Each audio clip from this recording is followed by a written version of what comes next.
Fresh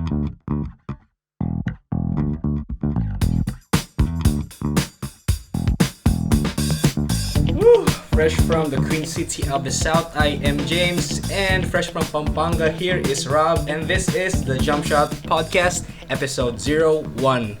Welcome. Woo! Applause. Nakasugod na town after many months of drawing. Padaw na painting. Mga 5 buwan sumiga drawing ani, karon magud na.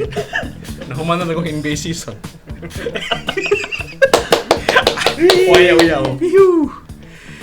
Anyway, we're fresh from just seeing the 84-81 loss of Gilas Pilipinas against Team Angola in overtime. Although makadismaya siya, we'll talk about this in-game analysis and of course some of the side bits around the world of the FIBA World Cup in China. Anyhow, we welcome to you again. This time to our pod. I know natay mga small following. Oy. Sit.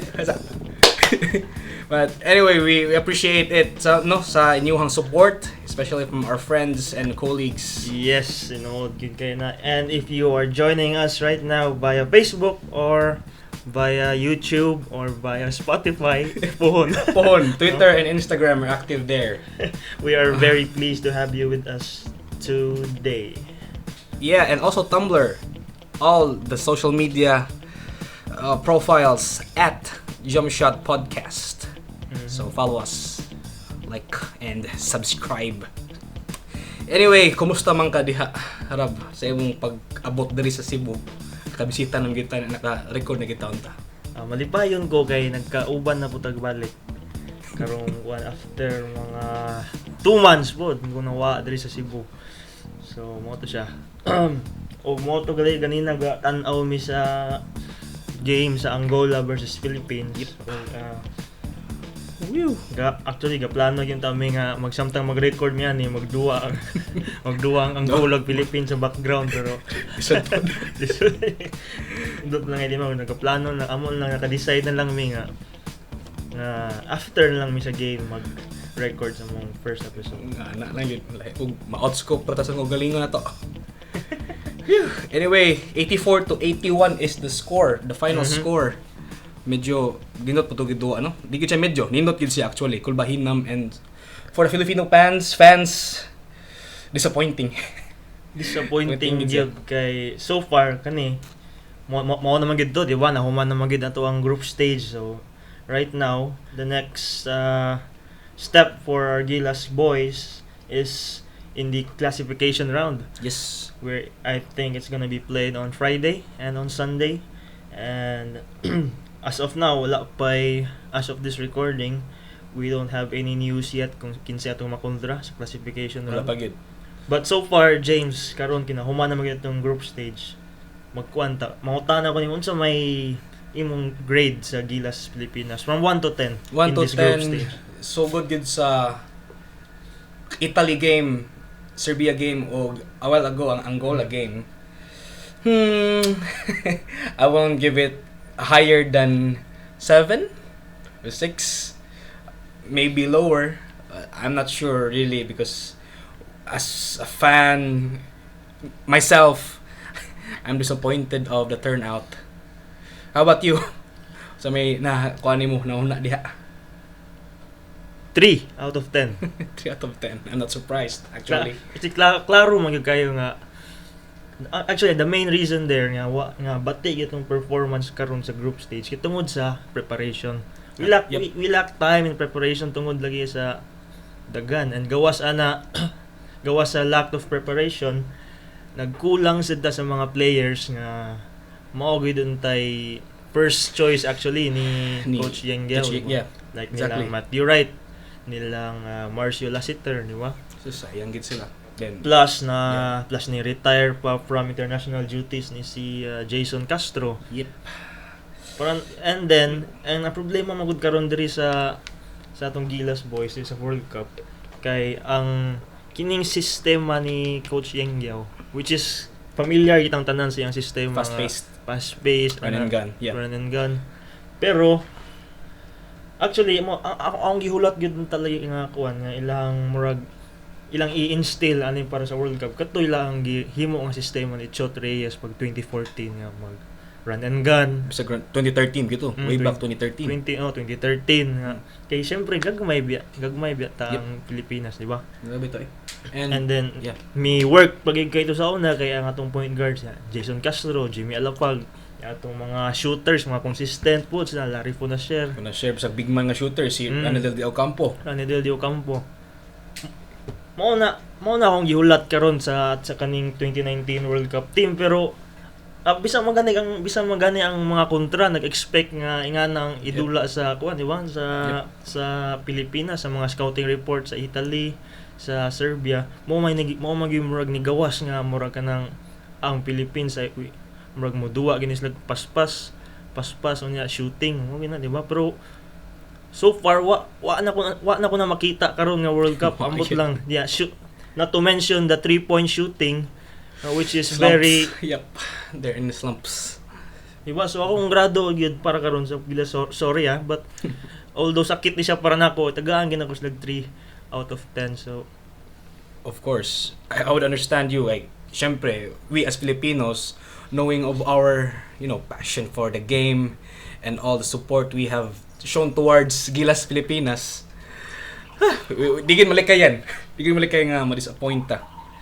And to think nga there are just a few players there are really players nga 10 days before nga na-acquire lang sila sa team in the names of Junmar Fajardo, Toy Rosario, RR Pugoy da na sila na add mga then again less than a week kay tungod lagi to katong pag when they had their training camp in Spain ongoing pa ang PBA ato di ba PBA finals and those players were playing in the PBA finals Junmar Fajardo exactly those guys from Token Tex pod and mo inang gingon lagi ang ilang preparation karon nga tournament di gyud ingana ka andam gyud. Speaking of the preparations Team Gilas given nga daghan gyud ingon nga di gyud sila ready especially from the Serbian side we have this article from the Inquirer.net by Musong Castillo. Serbian coach thinks Gilas Pilipinas not worthy playing top Euro teams. Para na ako grabe kuan sa ganyan nga statement no. Kay syempre sila may kontra gid no kay sila. Kay ngano adto yung pag 2014 nga ang Serbia gilubok sa USA na di giingon nila nga Serbia is not deserving of a spot in the World Cup, di ba? Wala gid. Kuan sa ganyan niya nga grabe po sila. Kusog biya po sila nga team. It's too one-sided. And pero nibawi siya. I think the Filipinos showed some balance and quickness. But bawi na pa niya. Ang Italy kunog Serbia mas ni play kuno og tougher defense, physical basketball. So nasukot na siya kay there was dirty play from one of the Gilas players by the name of Paul Lee. Kay basig na kinundom siya sa Basketball Bro last year against Australia. He doesn't want to not to repeat history again.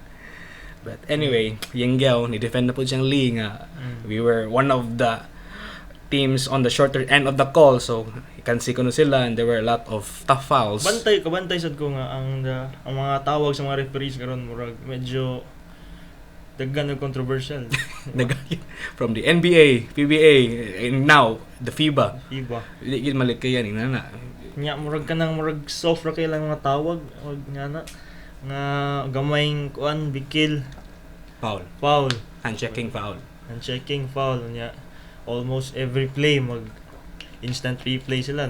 Instant replay, it breaks the momentum actually of the players. Dapat ila nang i-review balik siguro nang yan ang rule, di ba? Kay tinuod makagubag momentum. I think so. Even sa NBA bawal kang mag instant replay if not under 2 minutes, 3 minutes. Under 2 minutes, but there actually nasa game rule change starting this season. Na sila ang coaches have the authority to object or shall we say more of a protest for one play. So One magamit play. nila One play every game or every quarter? every end of if I'm not mistaken, they just for the entire game one play. Okay. So games like those kay going back makaguba sa momentum. Okay, so we are gonna take a very short break, and when we come back, we're gonna talk about our personal favorites to win the FIBA World Cup this year, and also we're gonna be reading some of your shout outs and Let's go. questions and comments in our Mailbag edition. So stay tuned here at the Jumpshot podcast.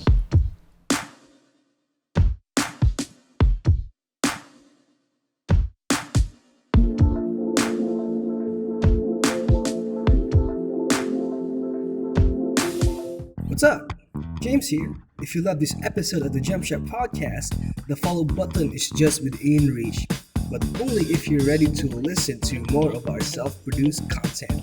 And please do give us a 5-star rating on facebook.com/Jumpshot podcast. Cheers!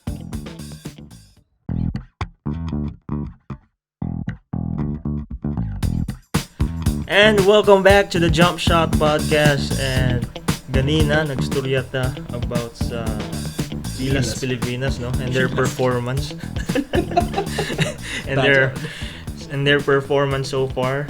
Kay since nahuman naman ang group stage nila, no, ilang 3-game group stage campaign, and karon since most probably na naman tay glimpse sa kung kinsay mo advance sa second round sa atong FIBA World Cup.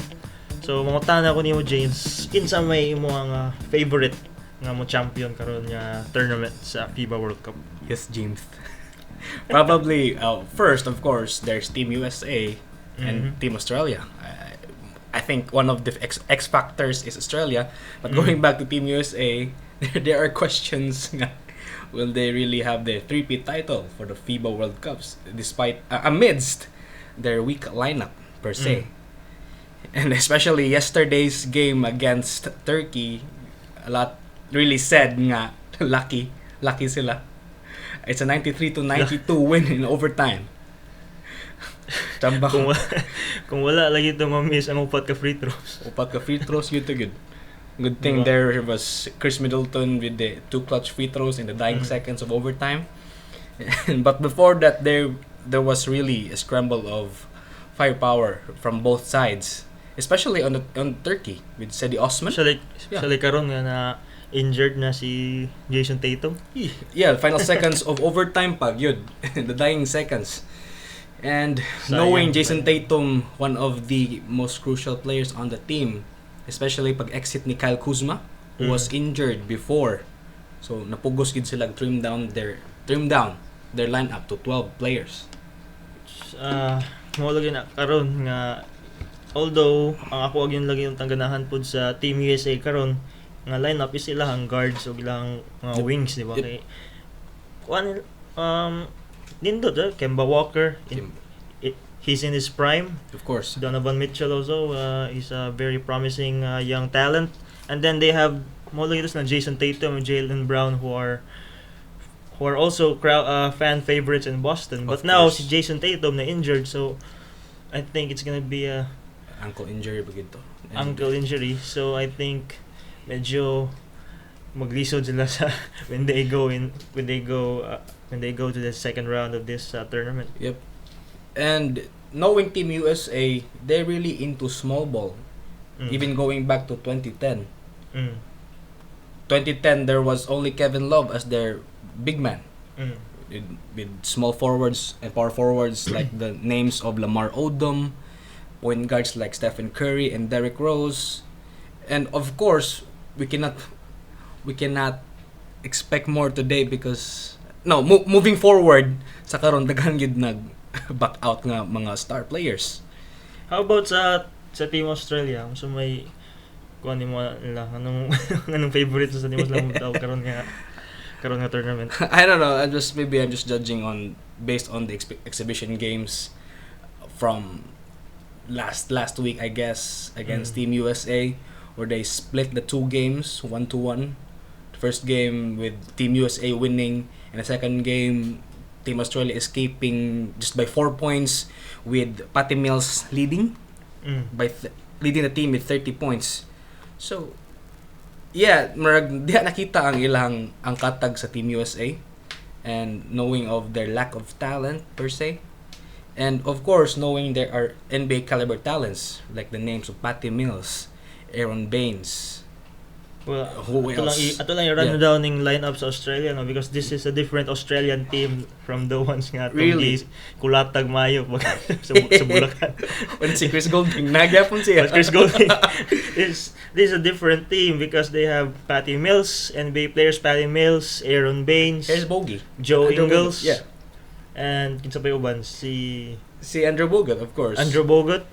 Ano, those players were not in the Philippines-Australia game in Bulacan. last year. That was Yeah, last year.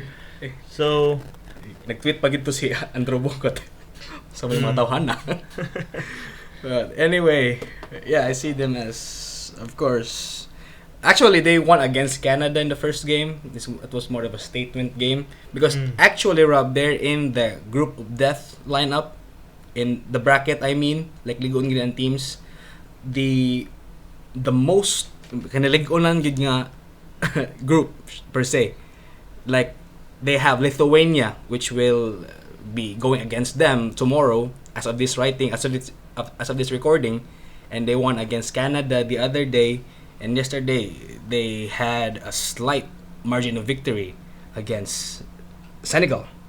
And yeah, of course, we'll know what to expect in the upcoming games against Lithuania, who has the size advantage, like in the names of Donatas Sabonis and Jonas Valanciunas. I think this would be a good outcome. So, muna siya group of death kid lagi ning ilang group sa ilang sa Australia. And Lithuania is number 6 in the FIBA World Rankings. Number Meanwhile, Team Australia is 11th. So this is going to be a battle of powerhouses. Okay. How about you, Rob? Who's your bet in the FIBA World Cup so far? Well, if not USA, then maybe I'll go for Serbia. Yes, Team Serbia.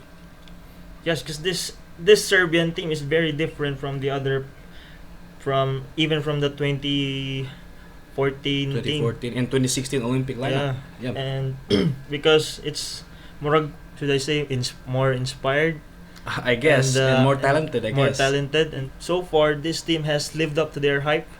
So far, diba, they have Nikola Jokic, Boban Marjanovic, and then those guys like Bogdanovic. Actually, he made a lot of shots. He was on fire. He was on fire last game. But anyway, but kwan pod para sa kuha pod ang napoy kining mura o kanang advantage ning hitabo karon nga USA nga line up ingani kay murag kwan sa kining kwan ba para fair sa dang competition ba sa karon, I diba? think so. Mas siya mas level compared sa una nga basta Team USA mo makontra murag kwan juga pildi diretso tambak yun. At least karon nindot kay na competition gamay, diba? So you're mas fair ang playing field karon kumpara sa una. So you're saying this is healthy for the game moving forward? Yeah, at least for this tournament. Yeah. At least this tournament. At least we're knowing ba nga the game has gone global, not only in the US. But anyway, it is what it is. Okay, so before we take a break, kani mo tana ko last nimo James. If in case USA versus Serbia sa finals, kinsa man gid mo? Dili kay USA ug Australia man ka, di ba? USA ug Australia. If USA ug Australia sa finals, unsa may mudaw kana? It's going to be a tight competition just like the previous game they were in. Yeah, tabla. Pwede football draw. Given they are all healthy, I believe Team USA escapes a couple of points. I'm not really sure, but I'm just saying what I feel. But yeah, I think so. It goes with Team USA, but we'll never know with Team Australia. And then again has NBA caliber talents. Okay, so pag ako bod, USA versus Serbia sa finals. Serbia siguro ko. Serbia. But by maybe mga 5 points, 10 points. Good point. Good point.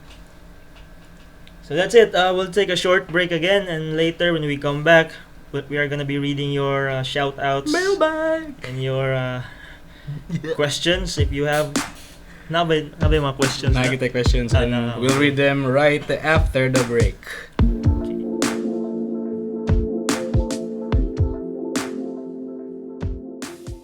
What's up?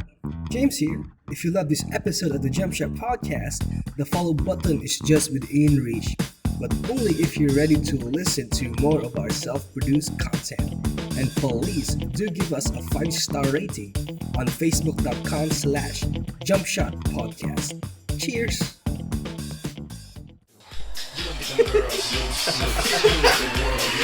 We're back to the Jumpshot podcast. Mailbag time! Hey! Yay!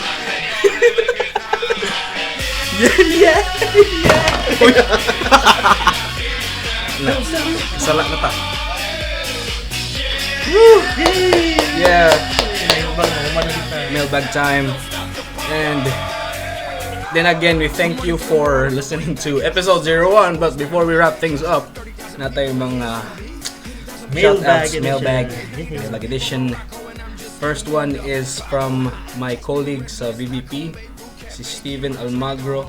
Nag-send siya actually og lineup sa iyahang version if naa siya dream team nga Gilas Pilipinas roster. And here it goes. Regardless of the rules, and we're going to critique it afterwards. Head coach ko na si Tim Cone. Okay. Starting five is Stanley Pringle. Shooting guard Matthew Wright. Small forward is Jordan Clarkson.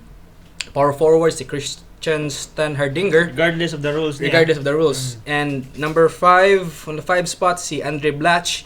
Meanwhile in our reserves si Scottie Thompson, Greg Slaughter, si Junmar Fajardo, Jason Castro, Bobby Ray Parks, Gabe Norwood, and Marshall Lassiter. So any thoughts on this one? Well, I was expecting ang makita ko names like CJ Perez, Robert CJ Bullock. Perez. Actually, mention it to him. Because tungod sila ang performance karon nga di ba? Tungod karon nga sa FIBA World Cup, which is actually just a few of the bright spots for Gilas. Bright boys. Few bright spots karon sa Gilas Pilipinas, which is ang atong future stars. Yep, which exactly. in the names of CJ Perez and Robert Bullock. Robert Bullock, one of the top standouts sa 2018 PBA draft. Yeah, seems legit na yung lineup with Stanley Pringle. Only thing is, if in reality, di gid sila mahimo ani kay naturalized Filipinos man sila. Natay According to the papers. sa yaha po lang lineup daan na si Stanley Pringle. Bitaw, Stan Hardinger o si Andre Blatch. So Tulo na. But regardless of the rules mo lang. Regardless of the rules. Tapos lang naging milagro may tabo.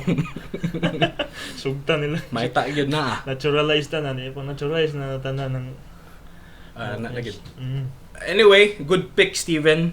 Kuning migo. Thank you sa imong insights. And we also have Joseph Emnasi #supportlocal. Thank you, Joseph. Actually, nang comments din sila sa among social media sa among office. So, I'm really happy nga they're supporting in any way or another. And also there is Mark Joseph Jurado #laban #puso #Gilas Pilipinas.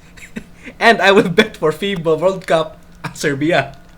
Yeah, but good choice. Parehas na ta. Thank you. And moving on to the Facebook comments na nag-share lang ko a while ago as of this recording. First one is, where do we start? With the tough questions or how about from shout outs from Jeff Aldrich Galure. Shout out to Jaguar. Yeah. From 98 patay naman BJJ. Yep. Patay naman as Jaguar. Jaguar is also my colleague and okay. yeah, also a Brazilian Jiu-Jitsu practitioner. Okay, og naputay isa diri sa tuang familiar friend, no?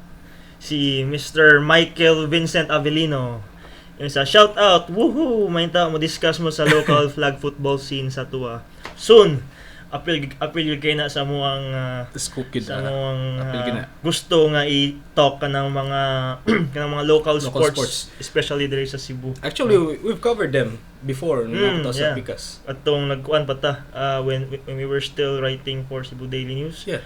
We covered the flag football tournaments here, and we are very excited to talk about those things later as we move forward. Good thing. And here's to familiar name. Glendale Rosal, former sports reporter of Cebu Daily News, Mr. Glendale Rosal. Tagdumala aning demons from the underworld. Kasi niyang gingon, naunta ko'y panawagan. Ay, tubag ko ganiha. Unsa man, boss? Yan tubag eh. Manawagan lang ko, boss. Bright boy, gini si GGR. Thank you, Sir Dale. Si Earl Kababat. Ako pa rin colleague sa office. Shout out to Gogoys. Different follower. Hello. Okay, hello. Gogoys. Og si Rexy. Our own Rexy Engle. Si Rexy Engel. Sa Pa-Baby Warriors. Take unsa man ning Joe Engel.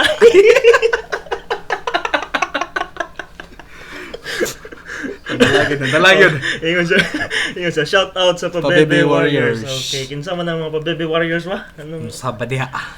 Silang kuan silang Vanya, silang Kit, silang Rexy, sila Ina, silang Pretel. Ina who gave birth to baby Irizane. Wow. Congratulations. Baby boy, healthy baby boy. Yay! And also to Fer Banyot. Yeah. Shout out ninyo. Thank you guys for supporting. Also Giselle. Sila Giselle. Silang Weng. Ay magkalain kadagan kita. Sila Delon. Okay. Who's also pregnant and Honeylo. They'll be due on the one of the Burr months. Very nice. Thank you guys for tuning in. And another one from Joseph. Imong mama shout out. Ug si Steven Almagro again, do ay binuang padong na jud unta ko mo comment sad ug imong mama shout out. Hala, thank you. Actually bash me sa work and yeah. Thank you. And there's Kevin Dorio, formerly akong kauban sa work again, FIBA World Cup. And then again, we've discussed this a while ago, Rob. He also has a question of why Gilas sucks, and is it possible for them to play the same level as the Euro teams? But he doubts, as per him. And DI9 hopefully will discuss more on esports moving forward. Ganahan ko na esports with the ending Dota 2 tournament. Nindot na ganahan ko na nga mga suggestions sa tong future topics mo. Mga sugestiones. Og si Jefferson Cañada. Si Bong Hawks. Grabe ni siya ang atong supportive nga amigo sa My TV. Ang pinakabanggitan nga cameraman sa My TV, Mr. Jefferson Bong Hawks Cañada. Okay. Fresh from Negros. And here is Ivan Figuera, formerly also my colleague, NBA Power Shift.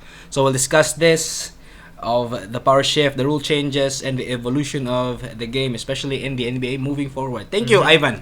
Thank you. And you should also watch out for in the upcoming episodes. We're gonna be giving some short team previews for the NBA teams in the upcoming season. No? Tanang maybe like 3 teams per episode. Amo nang buhaton in the upcoming episodes. Kita magdali. Mautan tag idea. And here's Jasfel Espra, also my colleague. Please discuss the boxing world. Oh, interesting. Lomachenko's performance and Pacquiao's next opponent, etc. Okay. Actually, ganahan ko mo discuss ang taning next opponent ni Pacquiao, no? But sige lang, na next episodes, the next episodes to come, ato ning istorya ning boxing kay of course, isa ni sa mga pinaka-favorite nga sports dito sa Pilipinas, ang boxing. Especially nga one of the sports nga makakompete kita level to level with the other teams, other opponents. And John Clark, si Kuan gini, si Jan Hanhan. John Clark Texon. Ascals versus Syria. Man of viewers gini si Hanhanda. Yeah. Kanahan sa kuan nga topic, Ascals versus Syria, kay kining this is actually happening this month sa Olympic Games. And ganahan sa gusto ko karon, ganahan ko sa mga mga players karon nga na-appeal sa pool sa Ascals. So, thank you kayo nga suggestion. Urok. Amo na ang pag-astoryan soon sa mga next episodes. And of course, pasalamat ta sa tagdumala sa kondo nga naata karon si Inteng si Inteng Butikol. Vincent Bergado sa venues na mo karon rin sa among record sa among podcast. Follow on Twitter. And of course, si Sandra Ibanez. Gawat din siya. Nandito nagtuon. Siya mo'y gapahuwam na to sa amo ang microphone karon. And of course, the girlfriend of Rab. And of course, shout out to my girlfriend also, Maria Chari Anyana. Ever supportive. Woo! And someday we'll probably invite sila sa atong pod para sa ilang insights. I know they're going to talk stuff together with us. Okay, so let's wrap things up before we go. A while ago, we gave our grades to Gilas Pilipinas in their group stage performance. James gave Gilas a 7. No, barely 6 7. or 5. 5 over 10. And me, I just gave them a 3 over 10. So, straight to the point. Why yaw. And powerhouse teams, Team USA, despite their lapses on the team. And of course, Team Serbia, probably winning in Team Australia. Yeah, that's our predictions for this FIBA World Cup tournament. And hopefully next episode you'll be joining us again. Thank you kayo sa pag-tune in sa very first episode sa Jumpshot Podcast. Let's go, episode 01 in the wraps in the history books, our own history books. And of course, do not forget, please write a review on the Facebook page of ours. That is at Jumpshot Podcast, and same goes with Twitter, Instagram, and Tumblr. Give us a 5-star rating, and hopefully we're going to upload it. And also, if you want to follow our personal social media accounts, you can. Where can we follow you, James? Yeah, at JNF Savellon. That's SAVELLON on Facebook and Instagram. Also on Twitter. How about you, Rob? You can follow me on Twitter. It's at Rob Borbon. Ang spelling sa Borbon kanang whiskey, Borbon whiskey. Borbon siya. So, if gana mo makakitag tweets nga. Wa din to. Mga bright, mga English. Mga bright boys. Okay, so anyway. Thank you everyone, and I hope that we'll be seeing each other again in our next episode of the Jumpshot Podcast. But before that, if you want to email us, we have our Gmail account. That's thejumpshotpodcast@gmail.com. thejumpshotpodcast@gmail.com. More ginilahi gid. And anyway, that's a wrap. I'm James, and this is Rob, saying thank you and have a good day. Adios, mi amigos.